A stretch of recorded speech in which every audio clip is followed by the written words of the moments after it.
For the n-Lorem Foundation, N of 1 doesn't mean alone because every patient matters. Hope for nano-rare patients and their families has never been more within reach. Visit n-Lorem.org today to donate and make hope possible.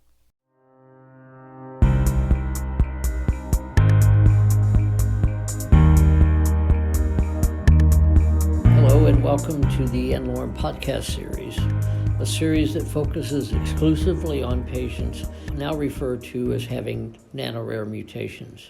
I'm Stan Crook, and I'm the founder, chairman, and CEO of n-Lorem. n-Lorem is a nonprofit foundation that I initiated in January of 2020.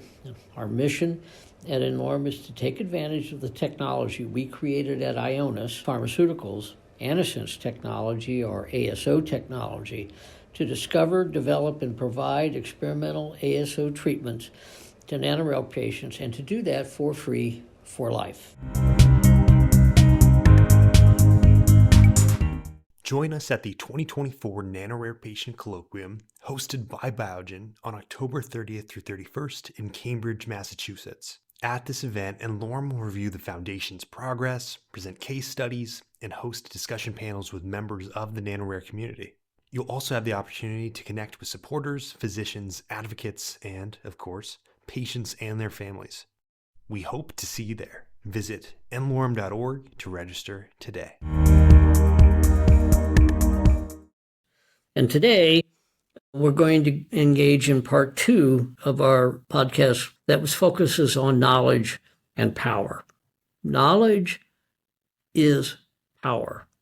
When knowledge is coupled to action, that's power. And everything that you see around you today is a product of knowledge in action. Everything that you see around you is a product of somebody's dream making things happen and coupling knowledge to power. And so the topic of how knowledge has been coupled to power is a very, very interesting topic over the centuries. And it's been coupled to power in very different ways. And in many societies for many decades, knowledge was uncoupled from power. And as a result, those societies stagnated. We think of medieval period in our history of the West as a period of stagnation, because it was. There were most of the people in medieval Europe didn't know how to find their way from one village to the next. And yet societies long before them found their way around most of the world. So knowledge can be uncoupled from power as easily as it can be coupled to power. And that's important to remember as we think about what the future of humanity is to be. If we look for a bright future for humanity, we have to be sure that we continue to couple knowledge to power. If we uncouple it, it guarantees stagnation, loss of abilities, and lots of other troubles. As a reminder, we now have a much better way to describe health. And I gave you that definition in the last 2 podcasts, so I won't repeat it, other than to say it is more than the absence of disease. It is the robust ability to respond to one's environment and look forward with optimism and confidence to the future. There, I've repeated it again. I don't mind repeating it 3 times because it's important. It's really important that you understand that health is so much more than being not diseased, and so important. As I mentioned last time, thanks to decades and decades of work, we now are in possession of all the tools we need to answer some very fundamental questions in human beings. That just presents a way of generating knowledge that is in 100% relevant. It's because it's not in a mouse. It's not in a rat. It's in a human being. And so never has biological knowledge been so effectively coupled to the power to learn and to do good. Never has biological knowledge been so effectively coupled to the ability to understand why we have disease and to do something about it. That's a remarkable statement I just made, and it's true. It's all true. I want to just give you just a tip of the iceberg of some of the questions that we are addressing right now, today, here at n-Lorem, little tiny n-Lorem. Genes produce functional RNAs and proteins. Well, okay, that's nice. And we know that different proteins and different RNAs can have multiple functions. So how do we figure out in human beings what are all the functions of each of these genes? Well, as I mentioned last time, the very best way is to introduce a single variable and ask what happens. And that's what a nano-rare mutation is. So, genes that encode proteins often make multiple forms of the same protein. Each of those different forms may have a slightly different function or a radically different function. And within each of those forms of that protein may serve many functions. The idea of a single gene, a single protein, and a single function is just nonsense. That's not the way it works. A gene is the core reference library that you have, and you use it typically, even the simplest gene, that the product of that gene is used for multiple things in multiple ways. And then you can modify the product of that gene in a variety of ways. And so you can have all kinds of customization to do all kinds of things. And so one of the real challenges is not to be blinded by the first observation. This gene product does A, but to go on and look and understand all the A, B, C's, and D's that gene product does, and all the D, E's, F's, G's, and so on that the related gene products do. And that's complex. And the best way to do it then is to introduce a mutation that changes that gene and ask what functions are lost. And then, with a genetic therapy, correct that mutation and ask what functions you recover, plus and minus. It's really that simple. Don't forget that for every protein that's made, there's an RNA. Often many, because we have many forms of pre-messenger RNAs, and often they make different things. And often those different forms are expressed depending on the kind of stress the cell is experiencing. And so you have a whole set of systems that allow the cell to respond second by second to all the changes that they experience in life. I mean, you think of yourself as being stressed here. You go on the freeway and you're stressed in a different way. You get home and you're stressed a different way. Well, think about your poor cells. They live with far greater ranges of stress and more immediate threat aggregate of those cells, which is you.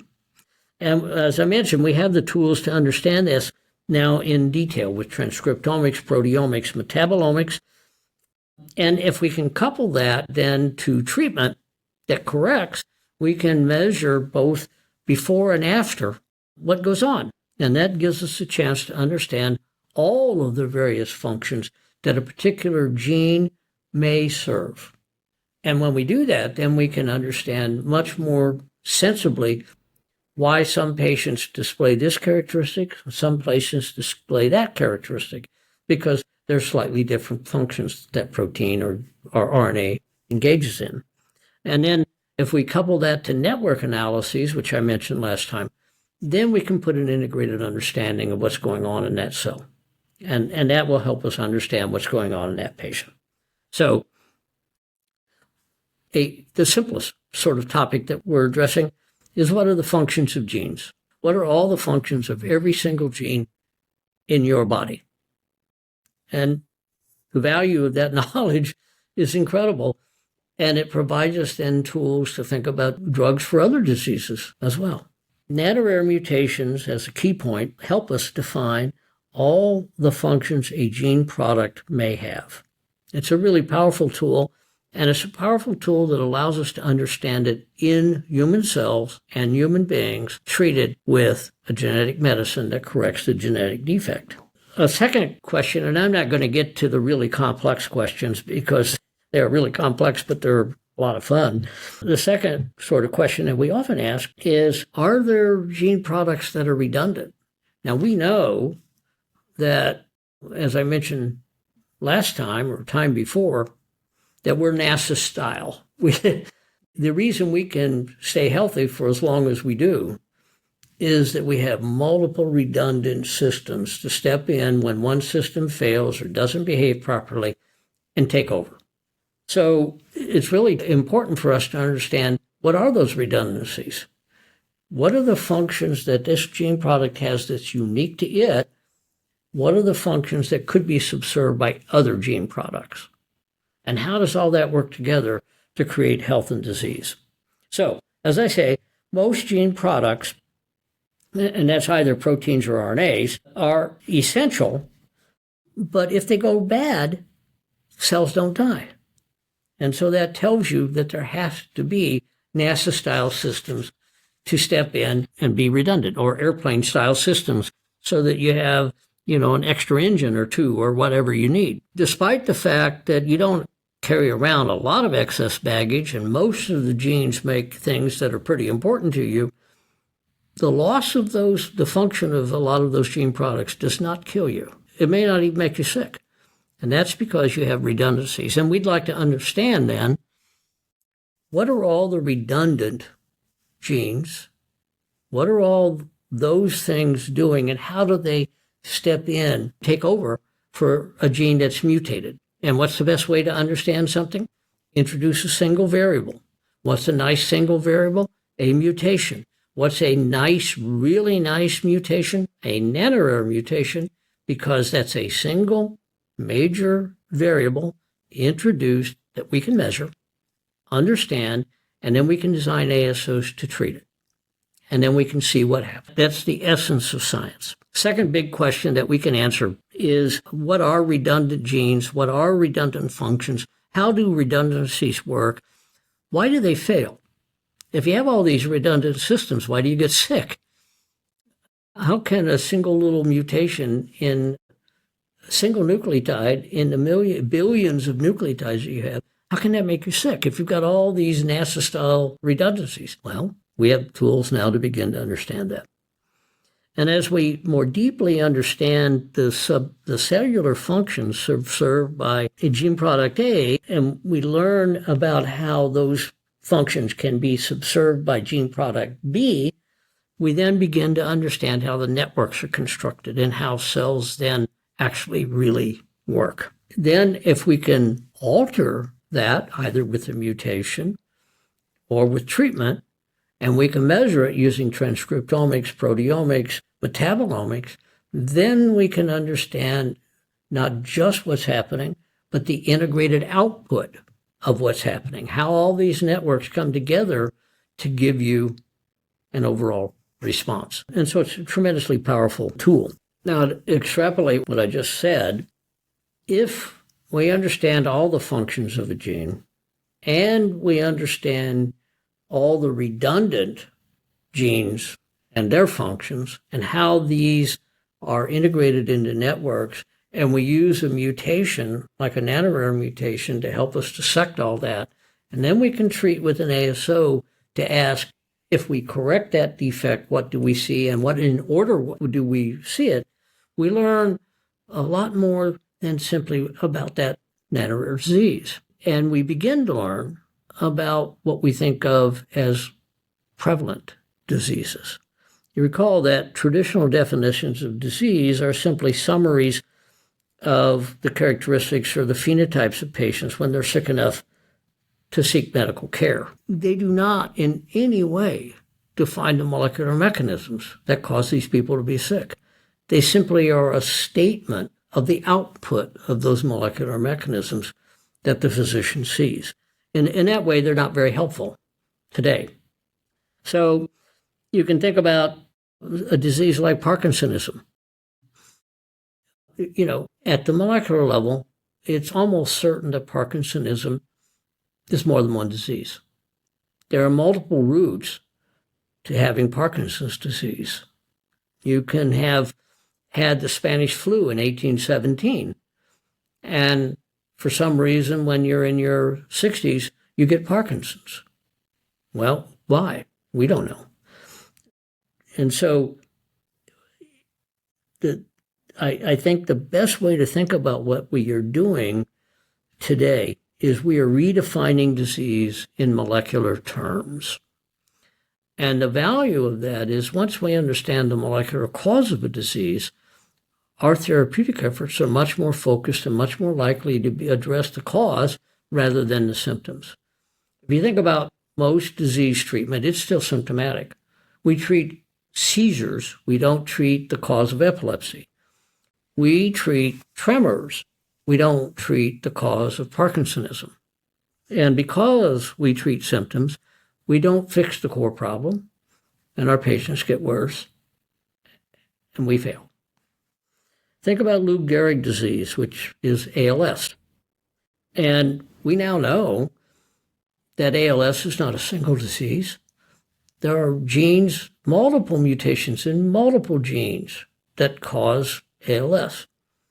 And in fact, at Ionis, we developed an ASO to a particular gene called SOD1.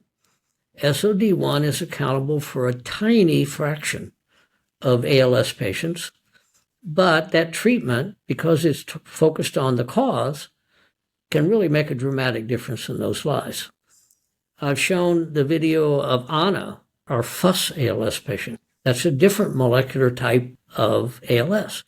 And once again, we have a medicine, an ASO for FUS, that we believe is going to be proven to have made a profound difference in those patients who happen to have that form of ALS. So I would encourage you not to any longer think of diseases like Parkinsonism or ALS or cancer or anything else, those names as teaching much of anything. You need to dig a little deeper and ask, what do we know about the molecular cause of this disease? And as we learn more, we learn that many, many paths lead to common disease pathways and common disease appearances. As we do that, then we acquire the knowledge to use to couple to the power of effective treatment of cause.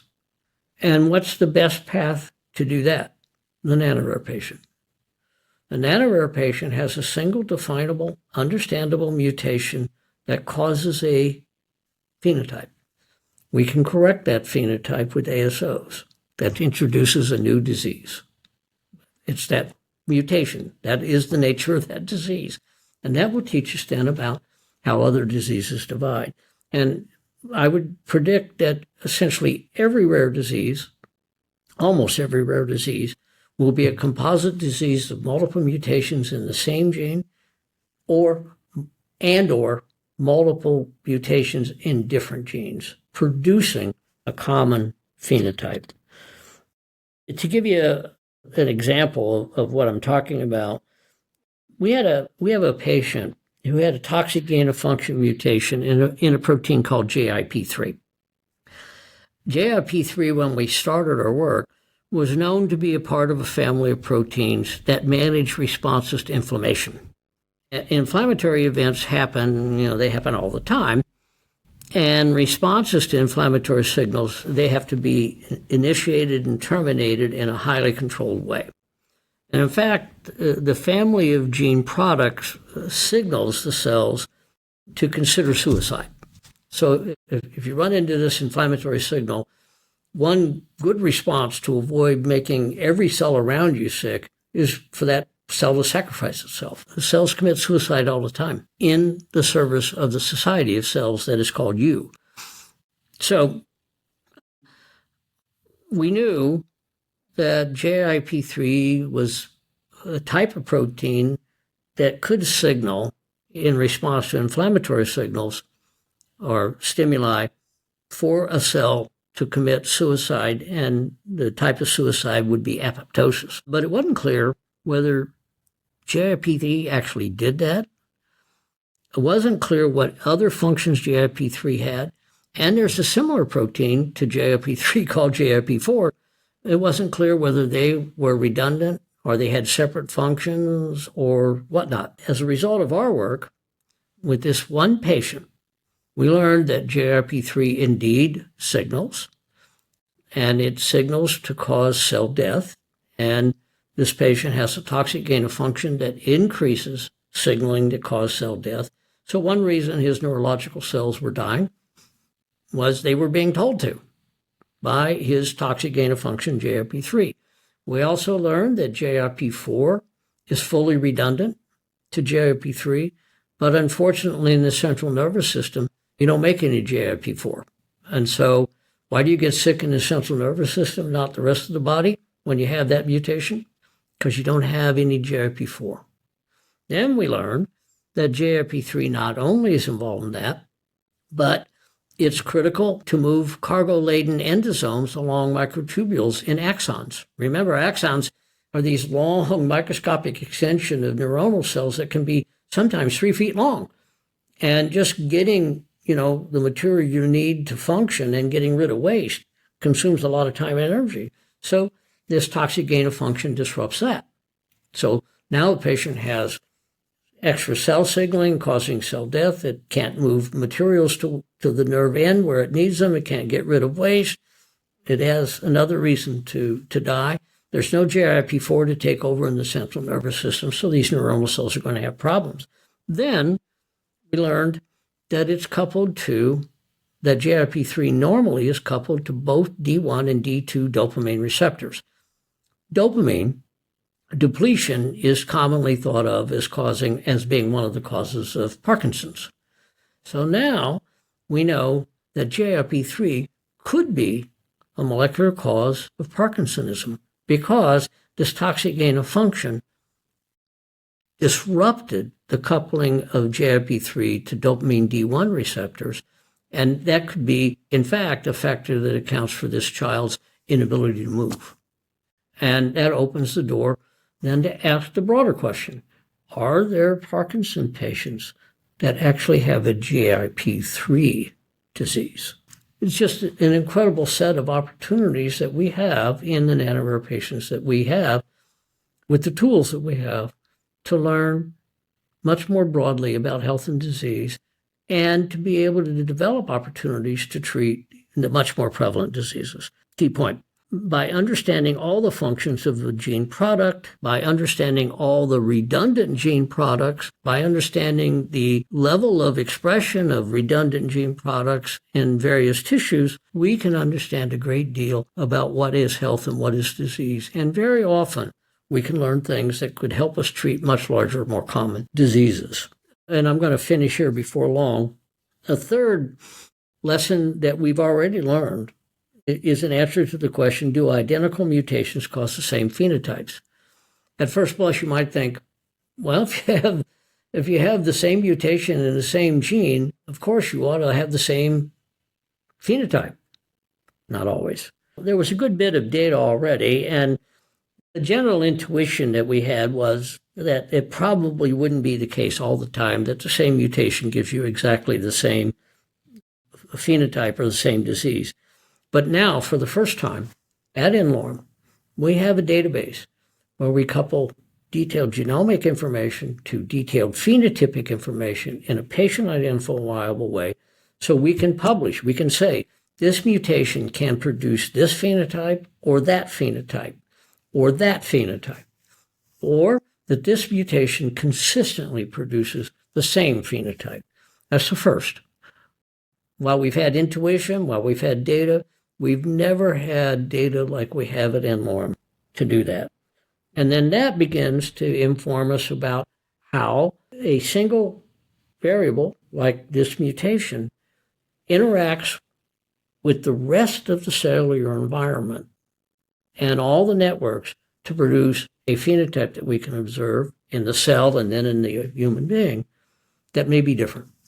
Again, a way of understanding, and understanding is knowledge is power. Using nano-rare mutations to teach us these basic lessons about how the cells work, teach us how the body works, and they teach us how to think about disease and health in very different ways, and how we can potentially correct diseases in more effective ways. The final thing I would add is that for the first time, we can demonstrate and conclusively demonstrate in a human being that all the things we think we know are true in a human being. Yeah, we think we know the cause of this. We understand the mutation, but you really don't know until you make a genetic treatment for that patient and see if you correct all the problems. Maybe you don't correct all the problems. Maybe you correct some. Maybe you don't make anyone better at all. Sometimes that can happen. And so we have a lot of data about ASO behavior and types of targets that we can address and diseases and so on. And we can learn a lot in cells and we can learn a lot in animals. But there's no place to learn as good as learning in human beings. And so every time we treat a nano-rare patient, we are learning lessons that were simply unlearnable before n-Lorem.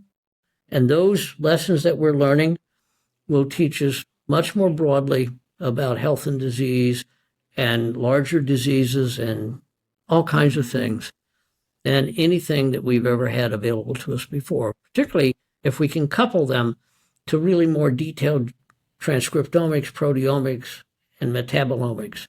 And I'll conclude by saying we have just scratched the surface. I haven't even covered the really interesting questions that become possible. And we are very limited in what we can learn today because to apply all the transcriptomics, proteomics, and metabolomics that are available would take a lot more money than we have. And so as we acquire additional funding, we'll be able to learn more. And as we learn more, we'll have more power to do more good for more patients. And that, I think, is an exciting future to contemplate. That's what we're driving to. n-Lorem exists because nano-rare patients need us. But n-Lorem is much more than simply treating nano-rare patients. It is a pioneer in new ways of thinking about health and disease and in new approaches to understanding health, disease, and therapeutics. Can you believe it's been 2 years since we started this podcast journey together? We want to hear from you on how to make the Patient Empowerment Program podcast series an even better resource for nano-rare patients. Please consider giving us a few minutes of your time to complete a survey on our podcast. As a thank you, you'll receive a special coupon code to the official n-Lorem Foundation store. You can access this survey by using the link in the description. Your feedback means a lot to us.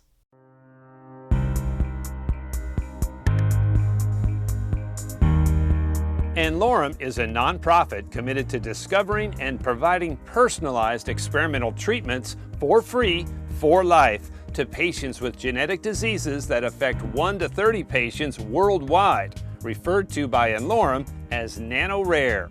Many of these patients progress and die without ever achieving a diagnosis. This is where n-Lorem comes in. They do the impossible by providing hope, and for those that they can help, free lifetime treatment. For more information about n-Lorem or today's episode, visit n-Lorem.org. Any questions can be sent into podcast@n-Lorem.org.